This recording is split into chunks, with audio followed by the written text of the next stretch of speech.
এই মুহূর্তে সব থেকে বড় খবর, ভবানীপুর কেন্দ্রে শুভেন্দু অধিকারী 1558 ভোটে মমতা বন্দ্যোপাধ্যায়ের থেকে এগিয়ে। আই রিপিট, ভবানীপুর কেন্দ্রে শুভেন্দু অধিকারী বিজেপি প্রার্থী, তৃণমূল কংগ্রেস প্রার্থী, রাজ্যের মুখ্যমন্ত্রী মমতা বন্দ্যোপাধ্যায়ের থেকে 1558 ভোটে এগিয়ে। জোড়াসাঁকো কেন্দ্রে বিজেপি প্রার্থী বিজয় ওঝা 2537 ভোটে এগিয়ে। আবার বলছি, 2537 ভোটে জোড়াসাঁকো কেন্দ্রে এগিয়ে বিজেপি প্রার্থী বিজয় ওঝা।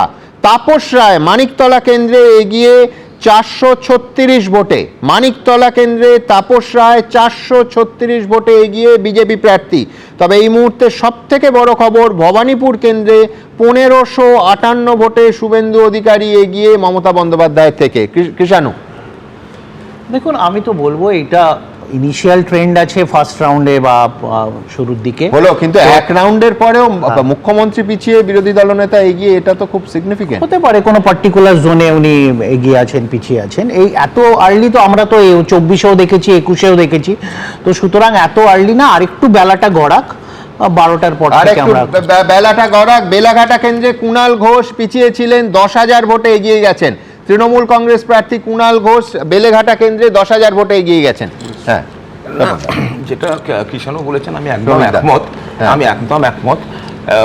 একটা কোনো হয়তো 3টে বুথ তো ওনার ছিল, 3টে ওয়ার্ড ছিল মমতা বন্দ্যোপাধ্যায়, যেটা ওনার স্ট্রং হোল্ডিং, ওই জায়গায় উনি এগোচ্ছেন, বাকিগুলোতে হারাবেন শুভেন্দু অধিকারী আগেই বলেছিলেন।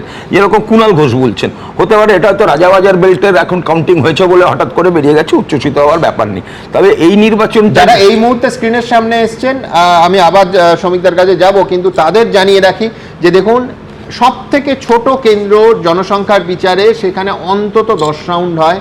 সব থেকে বড় কেন্দ্রে 27 রাউন্ড অবধি গণনা হয়, যার ফলে এখনো পর্যন্ত কোনো সিদ্ধান্তে আসবেন না।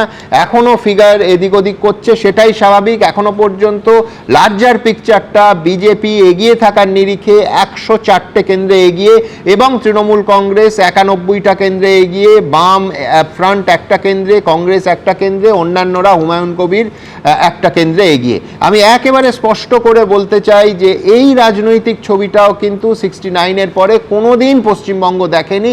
তার কারণ সব সময় 2, 3 বা 4 রাউন্ডের পরে দেখা যায় যে একটি দল জনরায় যাদের দিকে ল্যান্ডস্লাইড ভিক্টরির দিকে এগোয়। কিন্তু এই রকম বিশ্বনাথ চক্রবর্তী যথার্থ যেটাকে বলেছেন যে পরিবর্তনের পক্ষে, প্রতিষ্ঠানের বিপক্ষে, কিন্তু আবার ঝড় বলা যাবে না। আমি এখনো পর্যন্ত তৃণমূল কংগ্রেস 90, বিজেপি এগিয়ে থাকার নিরিখে 109।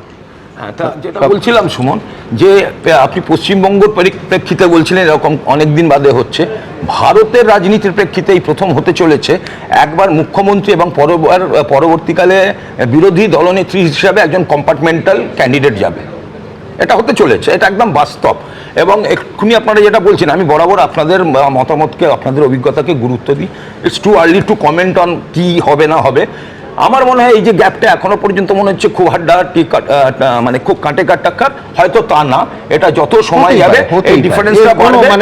এবং আমার ধারণা তৃণমূলের সাথে আমাদের অন্তত খুব কম করে হলেও 45 থেকে 50-এর সিটের একটা ডিফারেন্স থাকবে। এটা আমার ব্যক্তিগত ধারণা, আমার এইভাবে বলাটা উচিত। হ্যাঁ, কিন্তু একই সঙ্গে তাহলে আপনি এটাও মানছেন যে এখনো পর্যন্ত এনিবডিজ গেম না।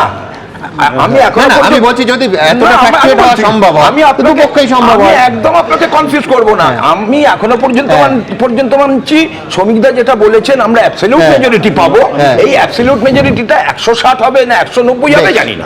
এবিপি আনন্দ, এগিয়ে থাকে, এগিয়ে রাখে।